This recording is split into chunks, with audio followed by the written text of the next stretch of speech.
Bakunzi b'urubuga bwa Yesu TV nongeye kubaramutsa ugira kandi hano turi kumwe n'umukozi w'Imana umwarimu akaba n'umubwiriza nde Mateso Yohana ariko rero ntukiri Mateso Imana yakugiriye ubuntu rero twagomba tumakanya imbere yuko adushingira intahe ku by'Imana yamukoreye abanze asenge. Turagushimira Imana cyo mwijuru ko yo twemerera isato kwa turi hano. Turashimira ko twatuzigamiye mu bihe byari bigoye ukabana natwe. Nico gituma twongera gushimira cyane ingene uri mwiza. None Mana bana natwe muri kano kanya. Tugiye neza kandi ngo tugiye gufata kandi mu rukundo rwawe mu izina rya Yesu. Amen. Ubu turabandanya rero kumva intahe yiwe by'Imana yamukoreye. Ego kuko Imana igira neza. Turamuhaye ikaze kuri uwo bwa Yesu TV kuko n'umushitsi w'iteka turamuhaye ikaze. Murakoze cyane nkuko bamaze kubivuganirwa Mateso Yohana. Hanyuma nagomba gushinga intahe kandi nshimira n'Imana ibyo yankoreye. Kuvuga jewe nkiri umusore nari mfise abavyeyi bose papa na mama amaragera yuko nshinga ugwanje nubaka. Ico gihe rero byaragoranye cyane ku buryo papa namubwiye ko aza kunkwera ariko ntiyavyemera arabyanka. Hanyuma ndagerageza uburyo bwose bushoboka ndarondera ndiyungunganya ndashobora kuza gusaba umugeni. Ngoma ndakubaza ugihagaze ngaho, mbega papa wawe yanse kugukwera wari umaze gukizwa canke? Kuvuga ico gihe nari maze gukizwa ko ndamaze gukizwa. Bandanya. Hanyuma niho rero haba gutegura urubanza rwa mariage. Naho nyene aranka ko urubanza no rwa mariage ko sinagomba ko nshobora gucikiza, nagomba guca mu muco. Papa we yavuga ngo ucikize? Ntiyanabyemera ko kwaja muri urwo rubanza kubera yari yase kuza kunkwera bituma kandi atemera no kuyo muri urwo rubanza. Bandanya byavuye bigenda gute? Byavuye bigenda rero kubera muri sato de mwishengero abakozi b'Imana dukorana nibo bacabana ko ibyo bintu byakunda ko umuntu yoshobora guca mu mwiza kandi ndi uwo mwishengero. Niho rero nategura urubanza ishengero riramfasha turarutegura. Umunsi w'urubanza rero kuvuga papa ntiyigeze ahagera. Yigeze ahagera abantu bose baramwingiza hashike mugani yashitse ku buryo n'amashurwe yahawe na mama n'ubundi muvuka nyene umukenyezi bayamaye ari babiri. Rero niho maze kuba kugwanje maze umwaka turi baruka umwana tumaze kubaruka umwana rero mu mwaka ugira muri uwo mwaka nyene kandi aho rero nacangira ingorane maze kugira ingorane rero umukenyezi aca arapfa. Asigira uruyoya rutonya cyane aho nagize ikibazo kitoroshe bamwe bavuga ati genda mu gipfumu hariya genda hariya wihore girane ca hariya na hariya, ariko nabona ko Imana ariyo ibikora kandi arikora byose ariyo ituma ibintu biba kandi ishobora kuba hafi umuntu. Byose nabyirangije ndabaho uwo mwana turabana ngaho nawe nyine aragwara arakurikiranye nariko amasengesho abamenshi uwo mwana ashishikara kubaho no baracariho Imana ishimwe. Hanyuma nukuvuga ko rero maze kugenda uko haciye iminsi nk'umwaka nyene uwo papa nawe nyene acafatwa ukumbi azafatwa ukumbi rero acagwara paralize rero haje biheze igihe rero tuca tumugwaza. Tumaze kumugwaza sinarape ibyo yankoreye cyangwa yagize na biriya ariko namugumye hafi cyane gose wakoze nk'umukozi w'Imana nyene. Namugumye hafi kugeza naho nawe nyene avuga ati nukuri ibyo byarabaye murambabarira cyane. Rero twamugwaje imyaka 8. Hanyuma muri iyo myaka 8 nawe nyene ateba aritaba Imana.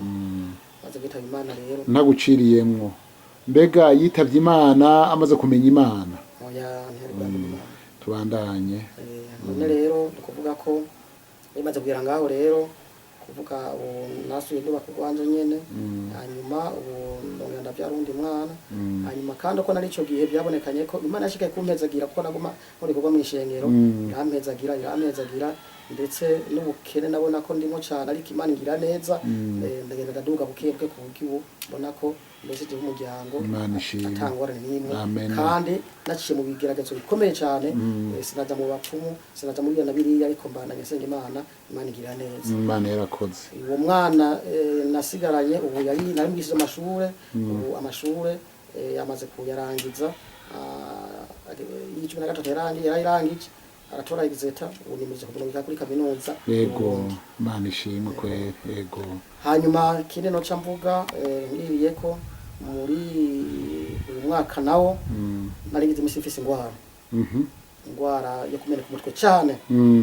nkumva abandi bashinga intaye ko ari ingwara yo kumeneka umutwe kwa migraine abandi batabawe bakize nanze shikara gusenga Imana aguma mu Mana narumva ibizunguzungu nkumva umutwe kumeneka cyane kose harageze igihe rero mu ntango z'umwaka aho nakora akazi kanje ko kunyonga imodoka wari umushoferi ariko ndanyonga uwo munsi ndanyonga haragira aho ntaha maze gutaha nsetse mu rugo barama amazi yo koga maze koga haragira igihe ngenda ku kazu ka sugumwe nsitseyo rero marayo umwanya munini maze kumara umwanya munini niho naza mbona amaraso acuncuka ava mu mazuru ntazi nk'umuna niho rero naca mu murabaza basugumwa cara shungumuka gose kujya kwibomba ndisuka kwa mazi mutwe biranka bose biranka niho baca banyirukana kwa muganga kwivura bitonya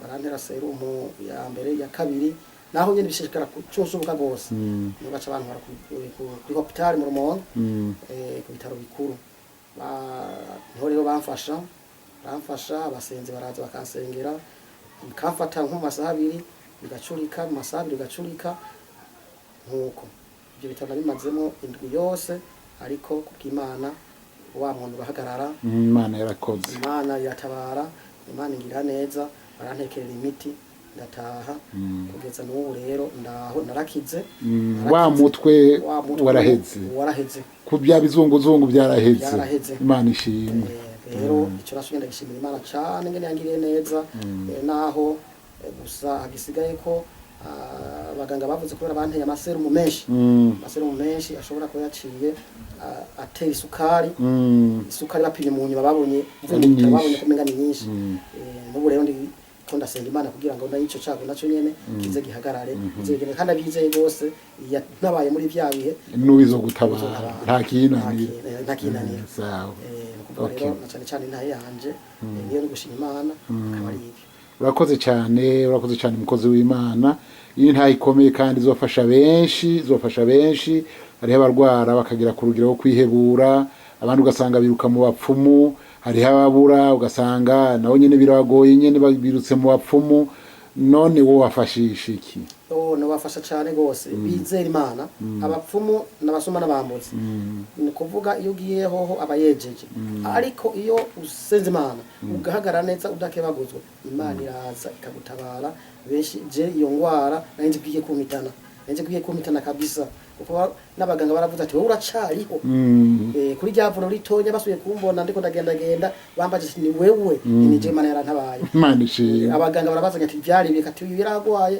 avese no kuvuga kuva amaraso ava mu bwonko yari avese rero yari avese polisa yari avese ko baganga bose baratangara bambonye ingene Imana yantabaye nabandi rero kuvuga nta kinanira Imana nta ngora nimwe inanira Imana kuvuga ko ibitura Imana ingwara umuntu azofise yizeye Imana izoyikiza kandi mukanya isase canke naho vyoteba Imana yatebe gatamara Imana yakora ibitangaza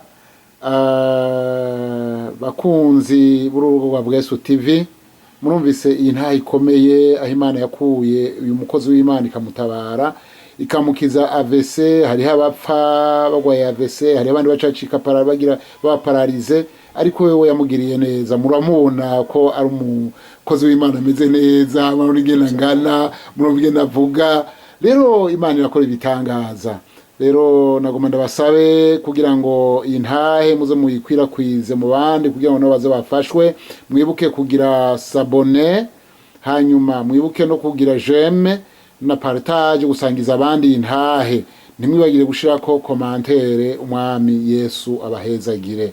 Murakoze. Reka ndagwa kanyongera usenga Imana. Murakoze cyane, dusenge. Turagushimiye Imana yacu mu ijuru kuko ari we utabara abari mu bibazo. Turagushimiye ingene ugira neza abatari bake na jewe ndimwo. None Mana gora ku ngoma kuri izi ntahe zigara ishingwa shikara kubana nazo, abatabagwa shikire gutabagwa, ushike gukiza Mana gora ku ngoma bihebuye kugira intahe ze zigwire abantu bize izina ryawe. Urakoze kubyumvise n'imizina rya Yesu Kristo wacu. Amen.